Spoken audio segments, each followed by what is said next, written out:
Vamos lá, Antônio Hamilton, infelizmente, para o que pensa o Antônio Hamilton, não dá para separar o nome dele do que ele é. É o papel institucional dele que está em jogo, é o papel institucional do presidente que está em jogo, aí não são as personalidades, e eles estão em choque, evidente. As palavras do comandante de exército sobre o papel apolítico, ou seja, que não quer o exército fazendo política, essas palavras foram pronunciadas pela primeira vez ontem, num evento online coordenado pelo ex-ministro da Defesa, Raul Jungmann, que é vem da política, mas tem muita experiência nessa área na relação entre militares e civis, particularmente em governos.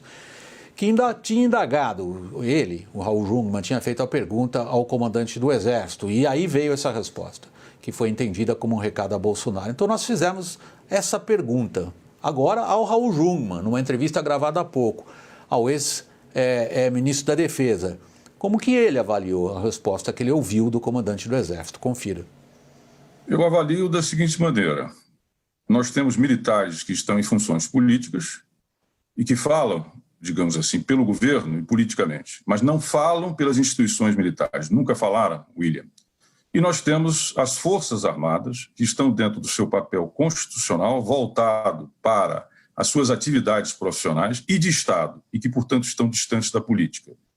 O que faltava foi o que foi dito ontem pelo comandante do Exército, pela primeira vez que ele falava em público, ou seja, os militares obedecem à Constituição. Ele disse mais, ele falou o seguinte, na abertura, ele falou, o que o Exército faz é o que está na Constituição, que foi redigida pelos representantes políticos do povo brasileiro, ponto. Portanto, há uma clara separação entre militares no governo e militares, sobretudo na ativa, que estão nas forças e as próprias Forças Armadas do Brasil. É essa a minha conclusão. Raul, a gente poderia interpretar essas palavras que você acabou de citar do ministro do Exército, do comandante do Exército, melhor dito, como uma preocupação da maneira como a política está tomando conta de estamentos militares? Eu acho que existe essa preocupação, William, dentro das forças.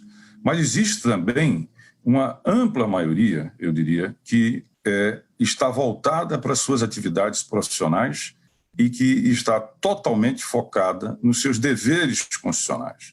E foi isso que foi repetido à saciedade pelo comandante do Exército, na medida em que ele diz, olha, eu não quero me envolver nem participar do Congresso Nacional, eu não quero me envolver nem participar de atividades governamentais e eu não quero a política dentro dos quartéis. Ou seja, a linha está traçada com a mais absoluta clareza.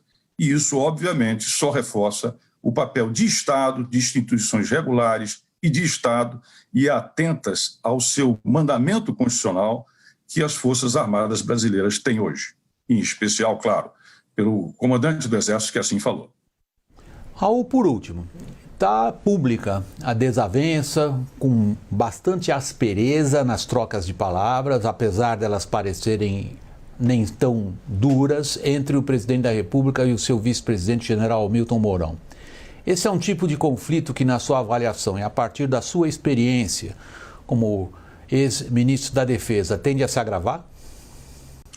Eu acho que o viés, infelizmente, é de agravamento. Em primeiro lugar, porque o vice-presidente cuida do Conselho da Amazônia, que hoje está sob pressão tanto interna como externa, e tem um ministro do Meio Ambiente que sabota a atividade dele. Além disso, andaram vazando documentos, né, para criar problemas para o vice-presidente. E é bom lembrar que a relação entre os dois desde o início, que foi, digamos assim, algo acidentada.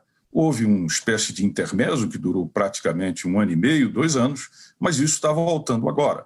E isso tem a ver exatamente com a necessidade de apoio que tem o vice-presidente para exercer o seu papel, que é de conservar e desenvolver a Amazônia, e o apoio que está tendo do presidente da República e também de outros ministros.